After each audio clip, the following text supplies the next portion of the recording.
ஆதி குணசேகருக்கு ஜனனி பெரிய அப்பா வச்சுட்டுட்டாங்க. மகிடிக்கு மயங்கின மாதிரி பொட்டிக்குள்ள கிடக்கிற பொட்டி பாம்பா அடங்கி ஒடுங்கி ரூமுக்குள்ள உட்காந்துருக்காரு குணசேகர்.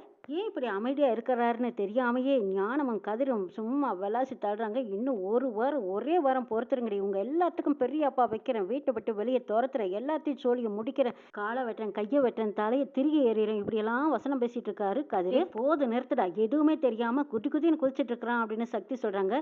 ஞானம் கேட்குறாங்க, ஏண்டா சக்தி, என்னடா உனக்கு தான் என்னமோ எல்லாம் தெரிஞ்ச மாதிரி பெரிய அலப்பறை பண்ணிக்கிட்டு இருக்கிற இந்த வீட்டுக்குள்ள, என்ன கல்யாணத்தை பண்ணி வச்சுட்டோங்கிற தென விட்டாங்கிறாங்க. ஆமாண்டா, ஆம்பளையா இருந்தா அந்த கல்யாணத்தை பண்ணேன்னு சொன்னீங்கல்ல, ஆம்பளையா இருந்து கல்யாணத்தை பண்ணிட்டேன். ஆனா உங்களோட ஆட்ட வாட்டமெல்லாம் இன்னும் ஒரு வாரத்துக்குள்ள உங்க தலையில இடி இறங்க போகுது, அப்ப தெரியும் பாருங்கங்கிறாங்க. எல்லாம் தெரிஞ்ச மாதிரி ஆடிக்கிட்டு இருக்காங்கிறாங்க. ஆமாண்டா, எல்லாம் தெரிஞ்சதுனாலதான் உங்க அண்ணன், அதாவது ஆதி குணசேகர், இன்னும் என்கிட்ட என்ன ஏதுனோட கேள்வி கேட்காம இருக்காரு, என்ன தெரியுமுன்னு கேட்காம இருக்காரு. அது ஏன்னு உங்களுக்கு எதற்காவது புரியுதா? நீயும் உன் பொண்டாட்டி சேர்ந்துக்கிட்டு பண்ணிக்கிட்டு இருக்கிற அட்டுவலியத்தையும் அலப்பறையும் யார் வந்து எதுக்கு கேட்க போறா? பொறு இன்னும் ஒரு வாரம் தானே, அதுக்கப்புறம் உங்களுக்கு எல்லாத்துக்கும் இருக்குது ஆட்டம் அப்படின்னு ஞானமும் கதிரும் குதிச்சிட்டு இருக்காங்க. ஆமா, அந்த விடியா மஞ்சி இன்னும் சொகுசா தூங்கிட்டு இருக்காளா, இன்னுமா எழுந்திருக்கலேன்னு விஷாலாட்சி சொல்லவும் கதிர் எழுந்திரிச்சு ஓடி போய் கதவை தட்டி உதைக்கிறாங்க. டேய் தர்ஷா, வெளியில வாடாங்கிறாங்க. அப்ப நந்தினி ஓடி வந்து, யோ நீ கல்யாணம் ஆன ஆள் தானே, ஏயா உனக்கு நல்லது கெட்டது எதுவுமே தெரியாதா, எப்படி அநாகரிகமா நடந்துக்கிறீங்கிறாங்க. அப்ப கல்யாணம் ஆகாதான் நான் கேட்கறேன்னு சொல்லிக்கிட்டு கரிகாலம் முன்னாடி வந்து, பள்ளிக்கூடம் படிக்கிற பிள்ளைகளுக்கெல்லாம் இந்த கல்யாணம் தேவைதானாங்கிறாங்க. யோ நீ ஏதாவது பேசினா கையை காலை முறிச்சு போட்டுருவோம், ஒழுங்கா ஓரமா நெல்லுன்னு சொல்றாங்க தர்ஷினி.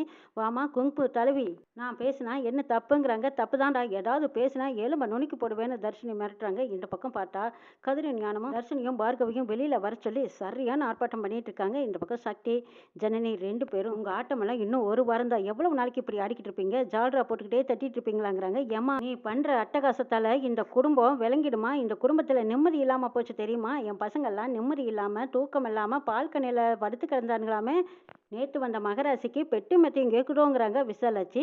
என்ன சொன்னீங்க, இது ஒரு குடும்பமா? ஆணாதிக்கம் பண்ணிட்டு இருக்கிற குணசேகர், அவங்களுக்கு ஜால்ரா போட்டுட்டு இருக்கிற தம்பிங்க, எல்லாம் தப்புன்னு தெரிஞ்சிருந்தும் அவங்களுக்கு ஜால்ரா போட்டுக்கிட்டு நீங்க தப்பெல்லாம் மறைச்சிக்கிட்டு அவங்க பக்கம் பேசிட்டு இருக்கீங்க பாருங்க, இதுக்கு பேர் தான் குடும்பமா? இதெல்லாம் உங்களுக்கே நியாயமா படுதான்னு ஜனனி கேட்குறாங்க. இதை பாருமா, சும்மா வாயடிக்கிட்டு தெரியாத, பேசாம ஓரமா ஒழுங்கா நெல்லுங்க, என் பசங்களோட நிம்மதியை கெடுக்க வந்திருக்காளுங்க மகராசிகான்னு திட்டிக்கிட்டு இருக்கிறாங்க விஷாலாச்சி. இதை பாரு, அப்பதான் இது நாள் வரைக்கும் எங்க அம்மா சித்திங்க இவங்க எல்லாத்தையும் பேசிட்டு இருந்தீங்க, இப்போ இந்த தலைமுறையில பார்கவியை இந்த திட்டிட்டு இருக்கிறீங்க, இதெல்லாம் எனக்கு சுத்தமா பிடிக்கல, இப்படி பேசுறத நிறுத்திக்கோங்கன்னு சொல்றாங்க தர்ஷினி.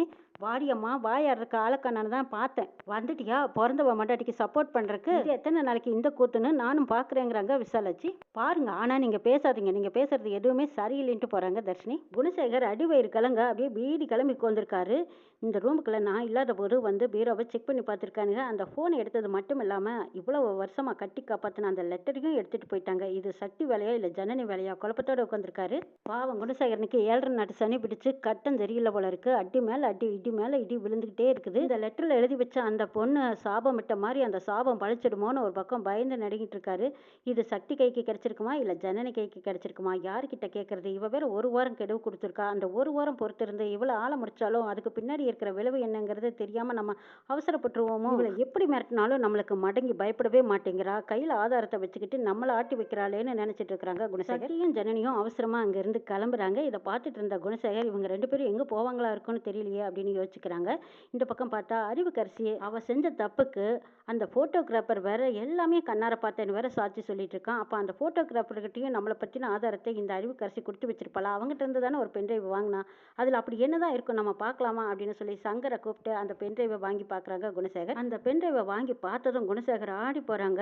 அந்த ரூம்குள்ள நடந்த அத்தனை ரகசியங்களும் அந்த பென்ட்ரைவில் அப்படி தெளிவாக கட்டிட்டு இருக்குது. இதை பார்த்த குணசேகர், இந்த ஒரு காப்பி தான் இருக்குதுன்னு அறிவுக்கரசி சொன்னா, ஆனா இப்போ ஜனனி ஒரு காப்பி வச்சிருக்கேங்கிற, இன்னும் எத்தனை காப்பி தான் வச்சிருக்காருன்னு தெரியலையே, இதுல இருந்து எப்படித்தான் மீண்டு வருதுன்னு ஒன்றும் புரியலையேன்னு நினைச்சிட்டு இருக்கு. சாட்சிக்காரங்க ஆள்ல விழறதை விட சண்டைக்காரங்க ஆள்ல விழறதே மேலுன்னு ஆரியை கூட்டிட்டு வராங்க. குடும்பம்னு சொல்லிக்கிட்டு இருக்கிற கதிர் ஞானத்தை வெளியே துரத்துறாங்க. என்ன நடக்குன்னு நாளை பார்க்கலாம்.